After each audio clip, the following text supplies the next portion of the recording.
Hi, guys. Welcome back to Hear Our Voices. Thank you for coming back this week to listen to the rest of Allie's story. Sit back, relax, get some popcorn, something to drink, and enjoy. And also, if I don't say it at the end, see you next time. Bye. Out of the system. So meaning when you come in, you cannot sign it back in and you need to go back to path Right. and And they start the put your whole stuff thing over. aside. Yeah. Yeah, and then sometimes you lose your things, or sometimes they end up throwing it away, or they don't know where they placed it, or it's always some kind of drama. So remember I told you that they never provided me with a dresser. So I went and I took it upon myself to buy this little chest thing from, it was like a bench thing, even though it wasn't going to fix the problem, at least it was something. And I Yeah. got that because I figured, okay, I get this. And then, when I move, I can take it with me. And they did not allow me to bring it up to my room. They said, you're not allowed to buy furniture here. I said, well, how many times have I asked you What? guys for a dresser? You know, I've asked you guys numerous times that I need a dresser. You guys are well aware of it. You guys brought me this little thing that is not a dresser. And when I bought this thing, they put it in a storage room for me downstairs. And when I moved, they couldn't find it. They lost my thing that I What? bought. Yeah. And I had been Oh my contacting them. I had gosh. been emailing them. I moved out in November and I've been contacting them. I went over there several times. They still could not locate it. I emailed like 3 or 4 different workers. I call them. You can't get in contact with anybody when you call. So you got to go over there. When I've gone over there, they said, oh, the worker's not here. The supervisor's not here. Like, it's like they're never there. And none of them respond to my emails. I'm like, what's going on? It's just a little thing. It's not a big deal. It's either give it back or somebody has to reimburse me, Right. because I paid for that because they were the ones not doing their job, not providing me with a basic dresser is all I was asking for. They didn't provide one. And I went and took it upon myself to buy something. That's what you need to be. You need to be proactive. And then they wouldn't allow me. They said, no, you can't bring that in. And they put it in a storage closet somewhere and lost it. Or probably somebody stole it. One of I the, think somebody the stole it, yeah, to be honest. one of the staff probably took it home like, oh, she's not gonna be needing this. She'll forget, like thinking that I'll forget about it. But they need to pay me for it then. They need to cover the charges for it. Exactly. Yeah. That's crazy. That is really crazy. So with everything, 3 years, did they at the time was your son in school? And did they make you go close to the school that he was going at the time? Yeah, I think that's probably why we were placed in that specific residence that was in the Upper West Side because the school was like not very far away. Okay. And I think that that had something to do with it because they did mention that they did like to try to keep the people living in area that's close to the school so that the children don't have to change schools. Yeah. So yeah, so he was able to stay in his school, and he remained there. And then after that, shortly it became remote learning. But yeah, he stayed in his school. He didn't have to change. Okay. So you said you left in November just passed. How Yes. was the shelter experience? Because you was in it before the pandemic and after the pandemic. How was the experience of the shelter different or even the same? Um, the difference was that they weren't coming to our rooms as much to do the checks, but they wanted us to do like take pictures and like email it to them and do all this extra stuff. And I'm like, look, I don't have time for this. Like, this is not my job to take pictures. This is like they could easily just do that when we're not there, if they were concerned about social distancing. Right. But at the end of the day, like I never felt completely comfortable with the room checks. Like I mean, I know, why they want to do it. They just want to make sure that everything is that things aren't broken, this and that. I get it, that it's safe. But it's very intrusive. It's very, very intrusive. And so they weren't doing that as much. What else was going on? I mean, I guess another difference was that I think the food room at that point was open to everybody, even though like I said, we had ongoing issues. Like sometimes they're like, oh no, you're not supposed to go in there, and sometimes they didn't mind, and it was just ridiculous. But yeah, I think they had made that open to everybody to for everybody to get some of that food from in there. And I think that was really it. I mean, I guess they did help the students who were going to do remote learning attain iPads from the Board of Ed, and so they did help a little bit in those ways. But for the most part, there wasn't much of a change within the place. Just had to wear masks. And I think sometimes we were doing, instead of doing the in-person meetings with your case manager, they would do like phone calls. Yeah. Okay. So your son was in school. How was it getting an iPad? How was the internet service there and things like that? So yeah, so this internet service was definitely a problem. We were able to get the iPad, but unfortunately, we always had spotty service, which made it difficult for him to really fully participate a lot of the time. And Unfortunately, there was just nothing that could be done. They had mentioned something about having Wi-Fi for the building. They would get a different Wi-Fi or giving people the password, and it never happened. So we had an ongoing issue with that. Did he ever like, do you think he's on top of his learning, or you think he's behind because of this situation? Or did you try to help him your best way to make sure he got Um, the work together?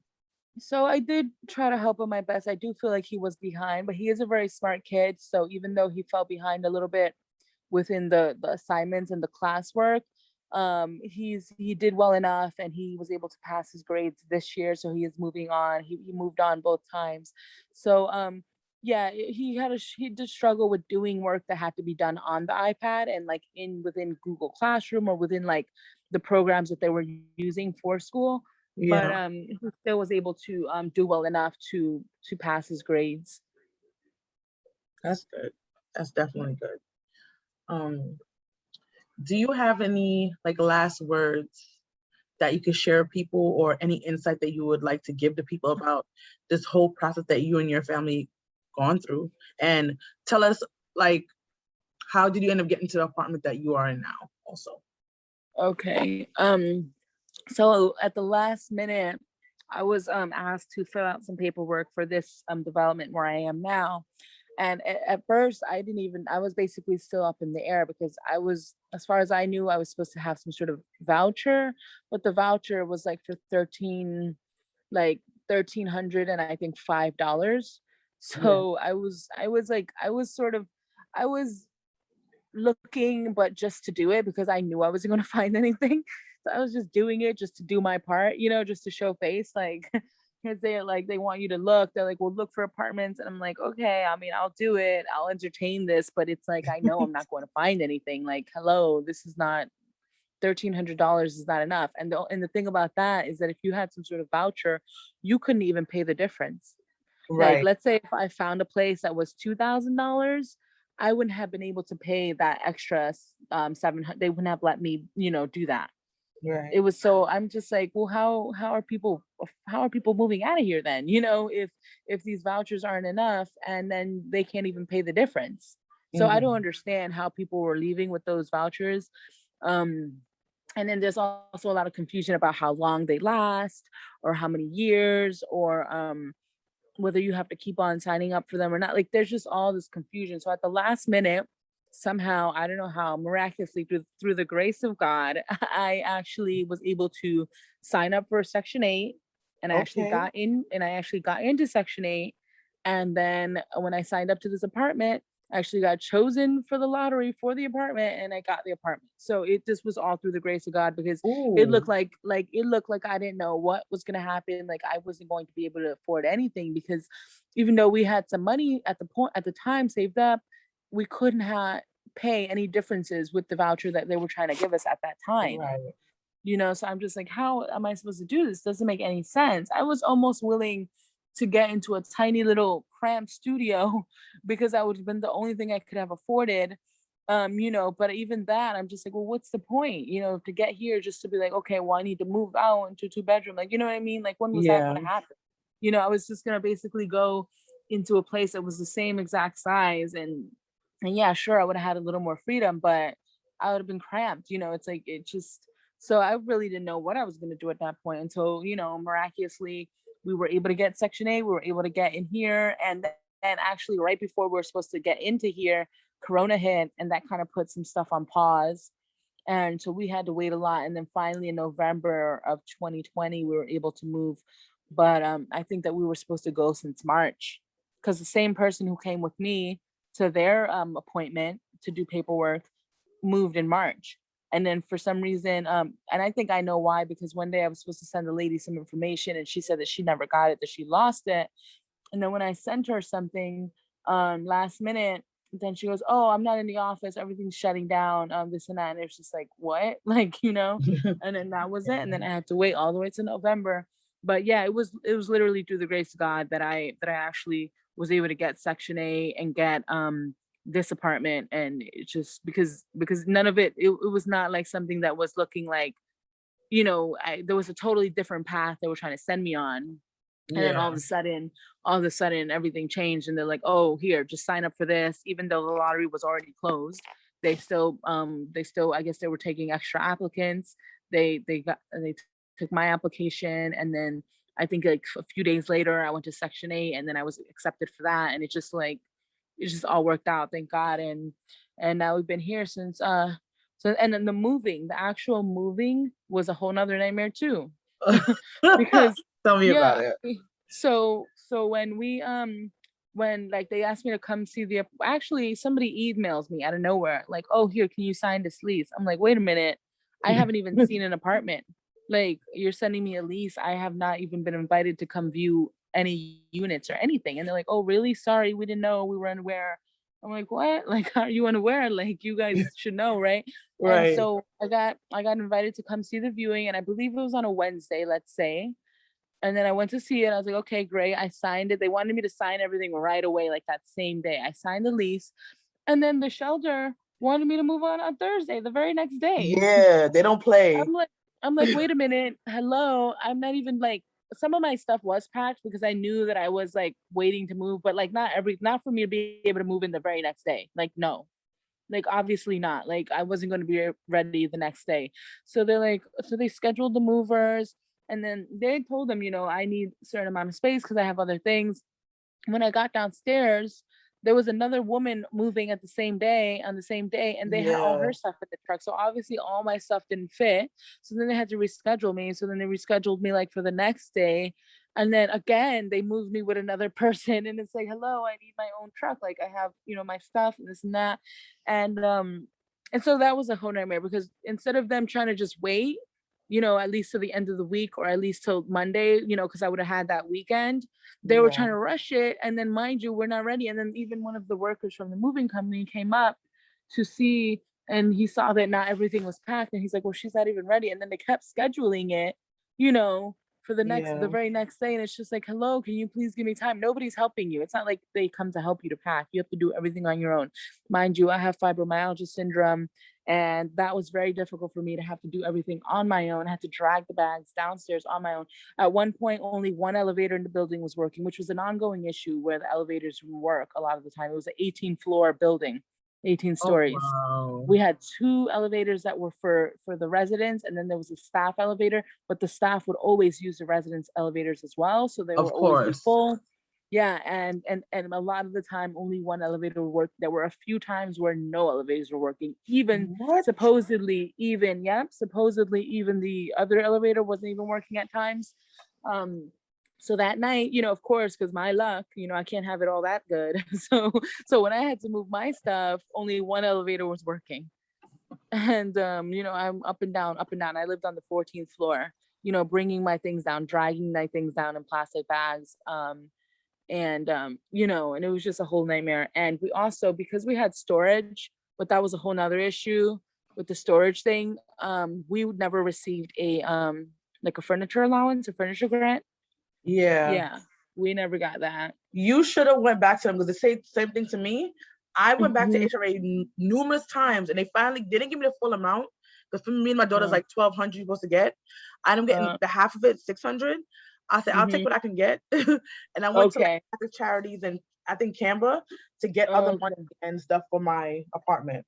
Oh, that's Because really nice. So was there a reason that they told you? Was it the same thing, like because you had storage or I had something like storage. Yeah, that's what they that? Yeah. told me.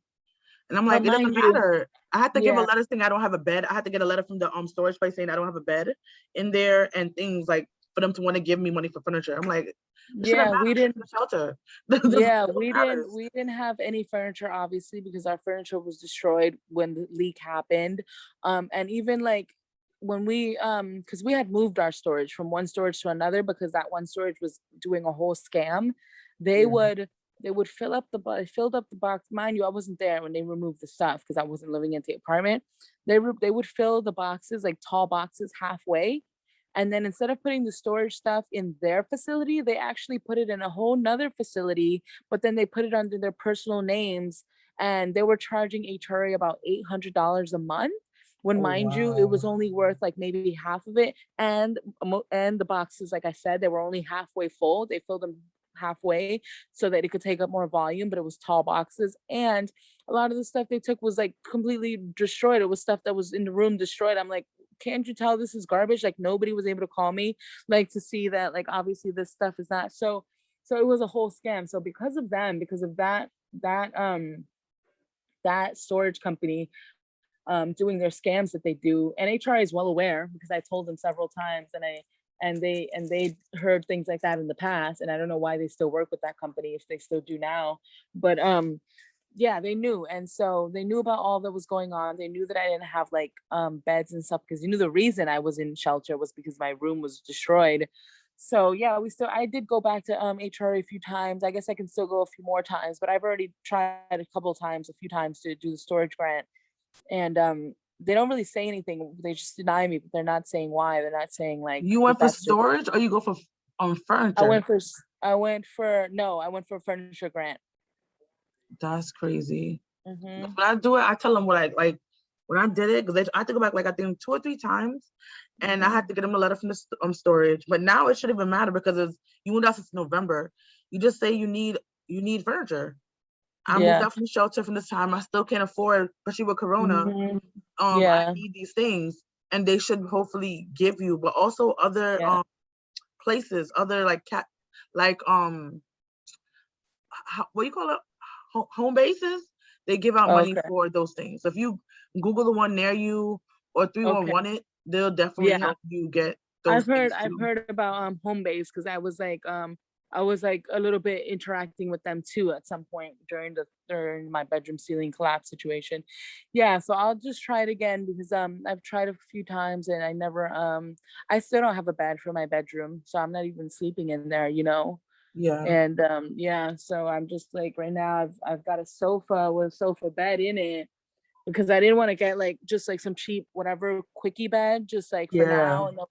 And then when I find what I really want or can afford it, then get it then, because then it's like, well, what am I gonna do with this other thing if I purchase it? I don't like doing that, like yeah. purchasing things just out of like quick necessity, but then you don't really intend on keeping them, or you don't want to keep them, Right. or it's not really what you want. Like, it's just a waste of money, it's a waste of time, and it adds to the pollution of the world. So I'm like, I'll just wait till I really have the bed that I want. I'm not gonna just buy any bed and just throw it in there just for the sake of having a bed in there that is not really what I want. Right. Yeah.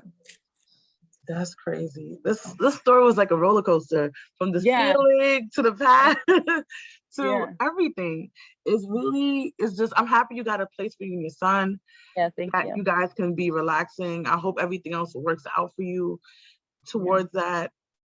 Is amazing. And to know Yeah. that she got out and that everything is good now. Like, it's not as the way she would want it to be, I would say, but it's Yeah. better than being under the thumb of them watching you every minute and just being annoying and being a pain, Yeah. to be honest. Yeah, it's not right. I think one main thing is like the staff who choose to work in shelters or in that kind of environment, they really, really need to learn and assess the situation, really, because I really don't know for sure what these people's experience is or their personal life experience. But if you don't know how to deal with a person who's been through trauma, then you're not in the right place. You're not doing the right job. Because the Right. first thing you need to assume, if you're going to assume anything, is that these people have been through a lot of traumatic stuff within the past few months, and they need compassion and understanding. They don't need to be treated like prisoners. They don't need to be treated like criminals. They're human beings who for whatever reason ended up in a rough situation. And it doesn't even matter what has happened in the past, but they're not. And I think that one of their biggest assumptions is that the people who end up in shelter is because they couldn't pay their rent, or Right. maybe that they were lazy. And it's like, first of all, you don't even know that a lot of the women I feel like more of the people who are there for domestic violence issues. These are a lot of the single parents are running away from an abusive relationship. Right. They've been through trauma, and now they're going to go into a situation where they're treated like they're a criminal and like they're in prison. That's not right. That is not right at all. And a lot of these workers, they need to start figuring these things out. They need some real etiquette like classes on these situations because they don't know how to behave. They don't know how to act. They don't know how to talk to people. They are completely lacking basic like Empathy. skills in dealing, Yeah. yeah, empathy, and then skills in dealing with people who have dealt with trauma. I think that's the problem too. They just take a job because, oh, it's a paycheck. But no, Yeah. at the end of the day, it's not like, oh, you're construction worker, you have to really, you're dealing with it's like materials. You're dealing Hmm. with people. And people Exactly. come with baggages, especially in this situation. They're coming with extra baggage because they're in this situation they don't want to be in. People don't go Hmm. all of a sudden like, oh, I want to be homeless. That's like, it's not a good thing. Yeah. You grow up to, you want to be like your kid. What do you want to be when you grow up? Hmm. Homeless. Great. I won the lottery and I'm there. Exactly. No, they're there because something happened to them and that's why they brought to you. You know what I'm saying? So you need to really see it from their side. I'm not gonna say everybody. Some people come with, attitudes, but sometimes the reason why And they're like that some is because of everything happening to them. right. Nobody's helping them, and they And can't. I'm gonna say, yeah, it's true. They feel like nobody's there to help and that everybody's judging them as if they've done something wrong. But I'll tell you this, there are some people within the system who are there because they know how to take advantage of a system and they have somewhere to go or they have property somewhere and they've figured out ways to hide it. I know about that is something that does happen. But the majority of the people who are there because they have gotten to the point where they cannot bear whatever the situation was anymore, whether it was them struggling to pay their bills, their rent, whether it was them struggling to stay in a relationship that was abusive towards them or their family. And it's not usually something like when you come in, when the people who are going into shelter, especially the domestic violence families, this is not like something that just happened to them. Like they got punched once Right, and they decided to leave. They've been most likely dealing with it for years before they right, finally got to the point where they're like, you know what, I need to leave. So this is not like little trauma that just, was something quick that happened one time. This is usually something that they have been dealing with for years. And unfortunately, the children are the main ones who are suffering from this. And to see their families and their parents in a situation where they don't have control, that's not something that a child should be witnessing. A child should feel safe with their parents, feel safe in their home environment, and feel that people who are around are kind people who are willing to help when that's their job to begin with. right. That's definitely true. That's so true. But do you have any last words that you would like to tell people? um no, I just hope that if there's anybody out there who is dealing with those kinds of struggles, that they can just find peace and find a way to escape bad situations. And there's some people who remain in something for that sole reason that they don't want to end up in a shelter. It's better to end up in a shelter now and get it over with than prolong the suffering and then still end up in a shelter again later, like anyway. Yeah, So definitely. some people like try to wait things out and they stay in situations just because they want to avoid a shelter. It's like, look, you might be making yourself suffer now and then still have to go to a shelter anyway. So it's like, you know what, if you see like that's something that's probably gonna have to happen, it's better to just get it out of the way now. Do it now and get your own home and get your own space and do not allow yourself to suffer in a situation that you don't want to be in, that isn't safe for you or your family. Right. Definitely true. But guys, I hope these stories inspire you to treat people better and to be more understanding and more empathetic. Mm. I hope these stories really open your eyes of how the system has definitely failed a lot of people. I hope these stories just make you think a little bit. And if you could help somebody out there or anybody who needs to get resources, they can come to this podcast and really get things to help them make their life better. So thank you so much for watching, listening to Hear Our Voices. Come back next time to hear more stories and also get updates on different resources that they have out here in New York City. And if you want to share your story and want to be inspiration to the people, you can definitely email us. It'll be in the description box of this podcast. And thank you guys. And see you next time. Bye.